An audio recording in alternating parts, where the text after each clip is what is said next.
শিৱসাগৰৰ ঐতিহাসিক ৰংঘৰৰ অস্তিত্বৰ সংকটৰ সন্দৰ্ভত ধাৰাবাহিকভাৱে নিউজ লাইভত বাতৰি সম্প্ৰচাৰ হোৱাৰ পিছত দেওবাৰে বিষয়টোৰ অনুসন্ধানৰ বাবে ভাৰতীয় পুৰাতাত্ত্বিক জৰীপ বিভাগৰ বিশেষজ্ঞৰ দল এটা ৰংঘৰত উপস্থিত হয়।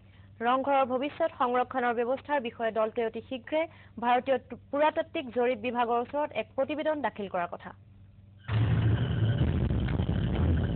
তেল আৰু প্ৰাকৃতিক গেছ নিগমে শিৱসাগৰৰ জেৰেঙা আৰু ৰূপহী পথাৰত চলোৱা ধাৰাসাৰ বিস্ফোৰণৰ ফলত ঐতিহাসিক ৰংঘৰৰ দেৱালৰ লগতে কেইবাখনো গাঁৱৰ ৰাইজৰ বাঘহিৰত ফাট মেলাৰ দৃশ্য নিউজ লাইভ যোগে সম্প্ৰচাৰিত হৈছিল। এই বাতৰি সম্প্ৰচাৰৰ পিছতে কেন্দ্ৰীয় পুৰাতত্ত্ব বিভাগৰ উচ্চপদস্থ বিষয়াই ৰংঘৰ পৰিদৰ্শন কৰি ফাটসমূহ শ্লাইডত পৰীক্ষাৰ ব্যৱস্থা কৰিছিল। ইতিমধ্যে গুৱাহাটী চক্ৰৰ ভাৰতীয় পুৰাতাত্ত্বিক জৰীপ বিভাগে ঐতিহাসিক ৰংঘৰত ফাট মেলাৰ সন্দৰ্ভত অনুসন্ধানৰ বাবে এখন বিশেষজ্ঞ কমিটি গঠন কৰে। বুৰঞ্জীবিদ ডক্টৰ যোগেন্দ্ৰনাথ ফুকন, অসম প্ৰত্নতত্ত্ব সঞ্চালকালয়ৰ সঞ্চালক ডক্টৰ হেমেন্দ্ৰনাথ দত্ত, গুৱাহাটী চক্ৰৰ ভাৰতীয় পুৰাতাত্ত্বিক বিভাগৰ সহকাৰী অধীক্ষক DK ৰয়সহ এই বিশেষজ্ঞ সমিতিৰ দলটোৱে দেওবাৰে ঐতিহাসিক ৰংঘৰ পৰিদৰ্শন কৰে।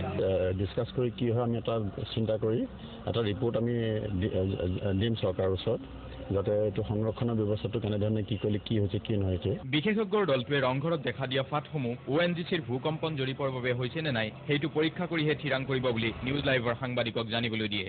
আগতে আছিলে অলপ কমকৈ বাষ্টৰ কাৰণে বেছি হৈছে, নে বাষ্টৰ কাৰণে হৈছে নে পুৰণা কাৰণে হৈছে, কথাটো এতিয়া আমাৰ ইঞ্জিনিয়াৰ আহিছে চববোৰ বহি আলোচনা কৰি আৰু কি কৰিলে ভাল হ'ব সেই কথাটো তাৰ পাছতে হ'ব। মনুমেণ্টটো যাতে কোনো ধৰণৰ ক্ষতি নহয় তাৰ কাৰণে যি ব্যৱস্থা ল'ব লাগে তেনেধৰণৰ কথাবোৰে আমি কৰিবৰ কাৰণে চিন্তা কৰিছোঁ, আমি আলোচনাও কৰিছোঁ তেনেকুৱা ধৰণৰ। আনহাতে কেন্দ্ৰীয় পুৰাতত্ত্ব বিভাগৰ গুৱাহাটী চক্ৰই গঠন কৰি দিয়া বিশেষজ্ঞ সমিতিখনে গ্ৰহণ কৰিবলগীয়া পদক্ষেপৰ ওপৰত আস্থা ৰাখিছে টাই আহোম জাতীয় পৰিষদে। এই যিটো কথা ওলাইছে ব্লাষ্টৰ পাছত ফটা বুলি, এইটো যে ওলোৱা বেছি দিন হোৱা নাই, এমাহ বা 15 দিন হৈছে।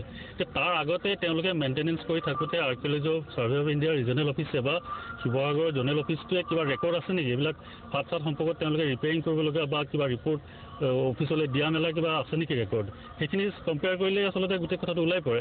ইয়াৰ স্থানীয় ৰাইজৰ বা ইয়াৰ কেয়াৰটেকাৰ যিসকল আছে তেওঁলোকে এটা কথা কৈছে যে ব্লাষ্টৰ আগত এনেকুৱা ক্ৰেক হোৱা নাছিলে।